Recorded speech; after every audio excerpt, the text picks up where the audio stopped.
4. La homofobia convertida en libertad religiosa. Dios nos ha creado hombre y mujer. El discurso religioso está generalizado también en los y las representantes que vienen de la clase media. Lo repiten sin distancia ni cuestionamiento, como el fundamento mayor y último de sus convicciones.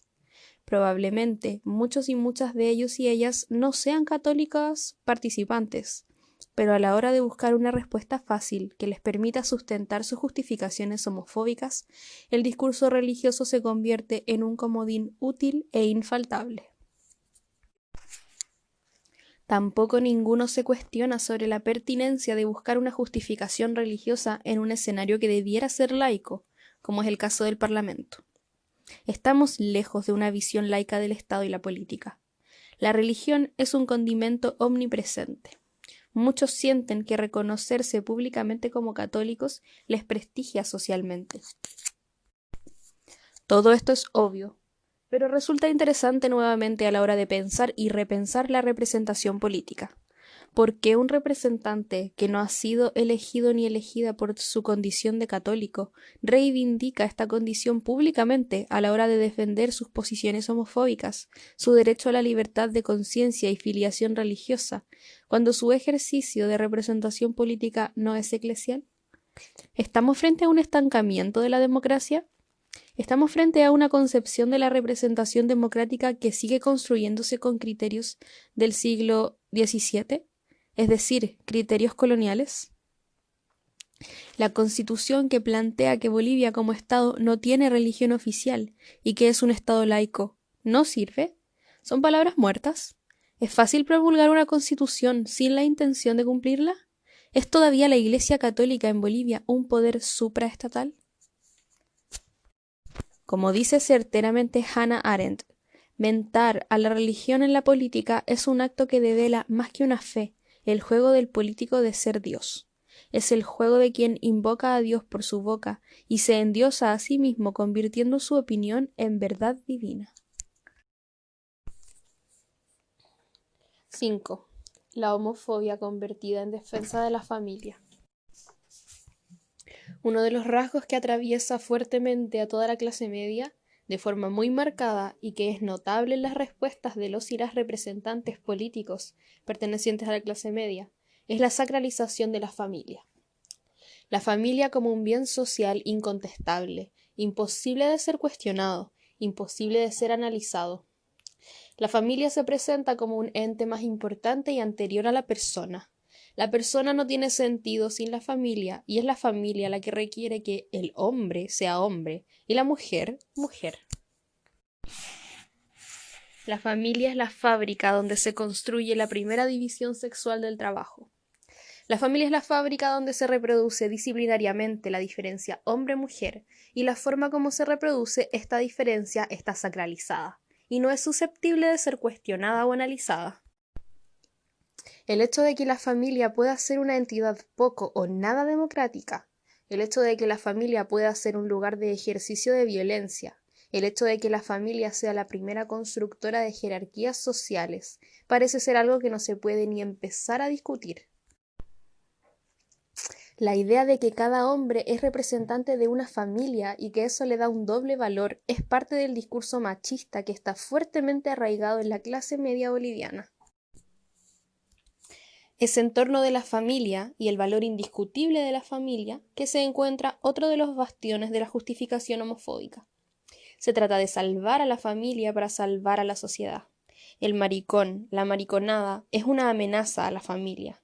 La desestructura, la corrompe, la perturba, la incomoda, la pone en entredicho.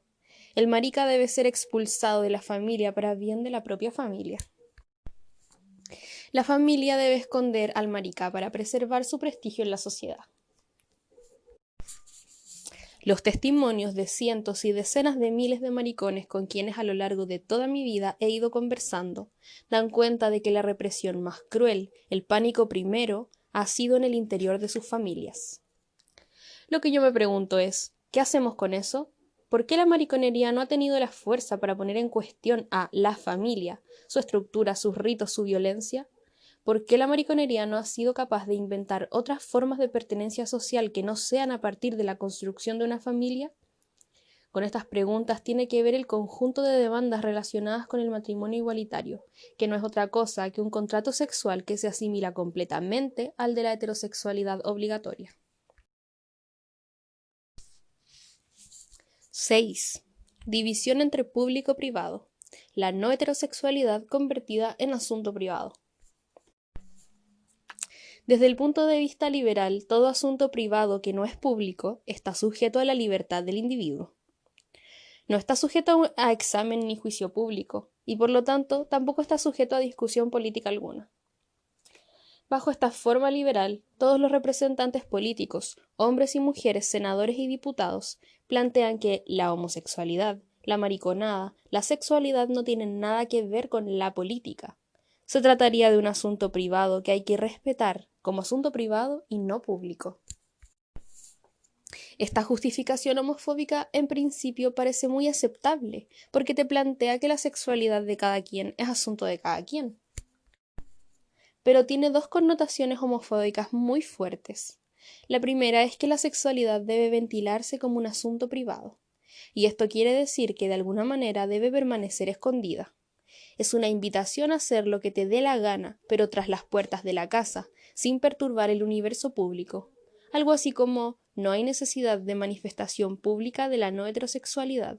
Él o la que lo hace como acto de exhibicionismo, como acto gratuito e innecesario para llamar la atención. La segunda connotación homofóbica de esta concepción tiene que ver con lo que se entiende o no por política. ¿Qué es realmente la política y qué terrenos son políticos? Si expulsamos al cuerpo de la política, pues planteamos al fin de cuentas una política sin cuerpo, que es lo que el liberalismo y el socialismo finalmente plantean y practican. La sexualidad como asunto fundamental del cuerpo no es política, no es pública, es privada, y no es un terreno histórico y por lo tanto digno de ser modificado y replanteado. La política se ocupa de lo que afecta a la vida de los hombres y mujeres, de lo que es trascendente, de lo que es histórico. El mundo privado es privado, porque no pertenece al terreno de lo político, en una concepción patriarcal, tanto liberal como marxista. Esa es la gran trampa de la matriz patriarcal del concepto de política. Así, las instituciones del mundo privado son la maternidad, la paternidad, todo el mundo de la sexualidad. Son regímenes privados que serán regulados por el Estado en los límites de los que será penalizado. Están bajo vigilancia estatal, pero no representan en sí mismos espacios políticos. Son espacios, temas, universos secuestrados por la vigilancia estatal bajo el régimen penal, pero desde una visión liberal o marxista no son territorios políticos en sí mismos. La idea no es ampliar el dominio del Estado a la regulación de la vida privada, porque de hecho la vida privada está vigilada y regulada por el Estado sin que se le reconozca su carácter político. La vigilancia del Estado sobre este espacio está más bien sujeta al cumplimiento de lo que socialmente se reconoce como orden natural de las cosas, y no como orden político de las cosas. La familia no es un orden natural, sino que es un orden político e histórico, y por lo tanto es susceptible de ser transformado, criticado, interpelado, etc. Lo que planteamos, por lo tanto, no es ampliar el dominio del Estado a la vida privada, pero sí el reconocimiento del universo privado como un universo político antiestatal, no estatal, pero sí político. No se trata, por lo tanto, de asimilarnos, de incorporarnos al estrecho universo de lo que formalmente hoy se entiende por político y tratar allí, desde esa asimilación, de afirmar nuestra condición marica. De lo que se trata es de abrir otros escenarios, otros espacios y redefinir y reinventar lo que es política. 7. ¿Qué es la política? Pregunta. ¿Qué es la política, señor diputado? Respuesta.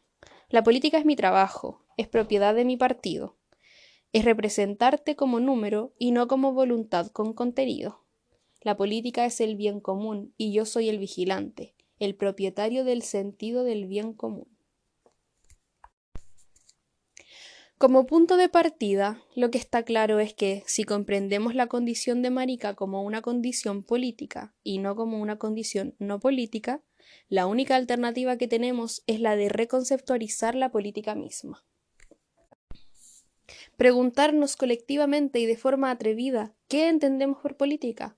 Preguntarnos por qué no aceptamos nuestra expulsión de la política. No se trata de insertar nuestras luchas bajo los códigos del Estado patriarcal, sino de inaugurar nuevos campos de lucha social que no sean la mera demanda, el llanto y el duelo frente al asesinato. No se trata de un pedido de inclusión ante la exclusión, sino el atrevimiento explosivo y alegre de inventar un mundo diferente, de construir alianzas propias por fuera del gueto identitario que nos asigna el Estado.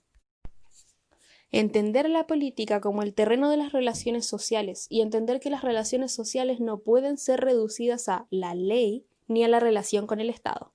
Es más, la relación con el Estado tapona el diálogo y la construcción de relaciones políticas por fuera de la mediación del Estado. Más allá del Estado hay una sociedad entera a la que pertenecemos y dentro de la cual actuamos. Hay una sociedad entera por tomar, por abrazar, por interpelar, por disfrutar. Parece chiste, pero nuevamente hay que decir que no somos extraterrestres. Esa es la actitud con la que se nos aparta de la deliberación social de todo.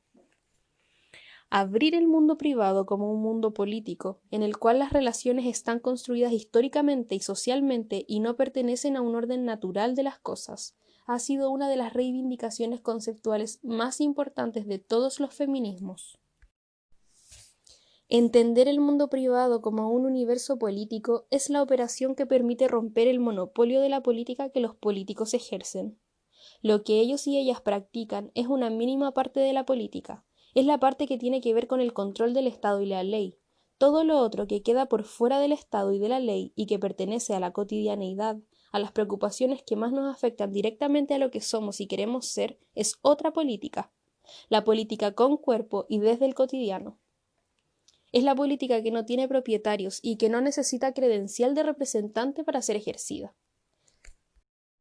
Es la política a la que realmente los patrones de la política le temen, porque los y las impugna, los y las destituye de ese trono monárquico, de esa palabra de verdad divinizada, los confronta con una sociedad para la cual no tienen ni una sola propuesta que sea interesante, que conmueva y que sea capaz de recoger los afanes más múltiples de una sociedad.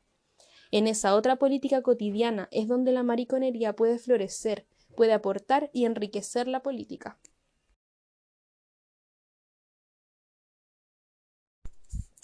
8. Los y las que nos representan saben que nos sustituyen. No solamente los que nos representan nos sustituyen, sino que saben que lo hacen.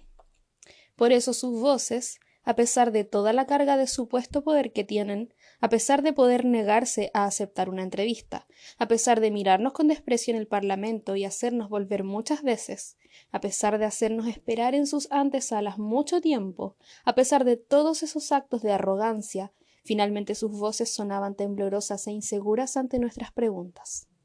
Esa inseguridad que destilaban era la inseguridad de la repetición, de la ausencia de ideas, de la simplonería de las respuestas, de la incapacidad crónica de entender la realidad ni de aportar nada. La democracia liberal está en crisis. Eso lo sabemos quienes estamos de este lado, porque sabemos que no tiene respuestas a nuestros problemas. Pero lo saben también quienes supuestamente están llamados y llamadas a producir respuestas. Por eso se niegan a que desmantelemos el teatro del Parlamento y la democracia. Se niegan a que mostremos que sus leyes están vacías y que no hay respuestas aceptables. No hay respuestas profundas capaces de tocar la complejidad social. Han terminado su ciclo. Nos esperan como buitres para comernos a pedazos y alimentándose de nuestros cuerpos y nuestras luchas puedan seguir sosteniendo esta farsa. Por eso mismo es importante inventar otros lugares y otras formas de lucha, no integrarnos mansamente, no entregar nuestra sangre y nuestras gargantas para que nos chupen las esperanzas, las sonrisas, las ingenuidades y la cantidad de saberes que nuestras vidas albergan. Sabemos que democracia no puede significar ir a votar por unos que luego no rinden cuentas socialmente de ninguna de las decisiones que en nuestro nombre toman.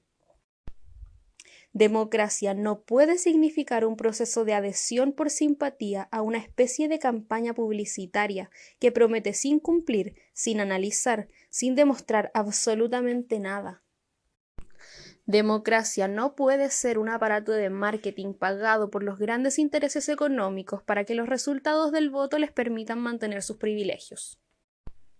La ideología no puede ser un camuflaje, no puede ser un maquillaje. El derecho a la discusión no puede estar concentrado en los escogidos por el propio sistema para montar simulacros. La vida cotidiana y su potencia no puede ser un territorio expulsado por la propia política fuera de sus límites de interés. Con todo eso tiene que ver la comprensión de la condición marica como una condición política.